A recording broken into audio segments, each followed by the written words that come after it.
Hello, good evening. So for today's video, tayo ay gagawa ng mustasa na tinatawag na buro or kinilaw. So yun nga guys, ang unang ginagawa is lilinisan natin si mustasa na mabuti. At para wala pang maiwan na dumi kasi galing nga po sa lupa, so kailangan po natin linisan ito yan ng mabuti. At habang po ang ating ito ay ating nililinisan, ay may kukwento ako sa inyo. Kasi nung last nagawa ko po nito, ay 2 tali lang po siya. So, akala ko madami na yun. At akala ko din makakapag-share ako sa aking mga katrabaho. Yun nga, yun po at sobrang kunti lang pala. Kaya ito gumawa ako at sana po ay dumami. At yan po guys, at magpipit tayo ng bawang para sa sangkap niya. At ito na po siya, dapat gagayat-gayatin siya nang maliliit lang guys ha, maliliit lang para hindi tayo mabulunan.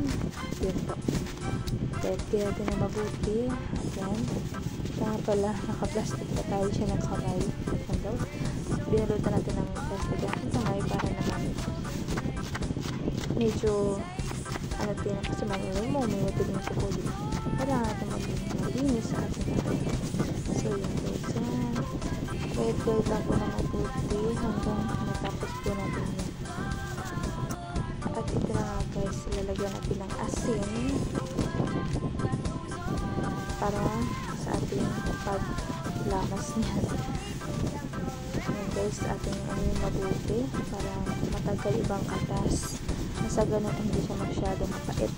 Ayan, minikos-mikos na minsan. So yan guys, mikos-mikos lang tayo na mabuti. Diyan lang guys, may papiga-piga pa rin yan. Tapos lipat natin dito sa kabila. Lipat-lipat, mikos-mikos, piga-piga. Yan po. Ito na siya guys. Kala ko madami, konti pa rin pala. So lagyan natin ng suka, pampasarap. I-add na natin itong ating ginawang bawang. So i-add natin mabuti kasi sobrang mahal po ng bawang. Kalaan nyo 8 pesos po yung isang buo. Grabe, dati 5 pesos. So yan, manipas-manipas na naman insan. Ayan, manipas-manipas na mabuti para pantay ang lasa.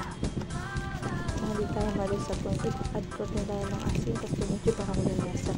So yun, nagawin po ulit insan.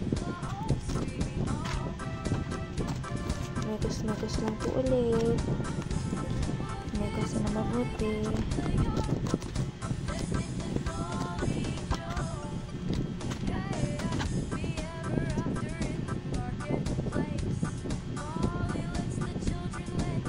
Guys, titikman na minsan. Oh, masarap daw. Mekos po ulit.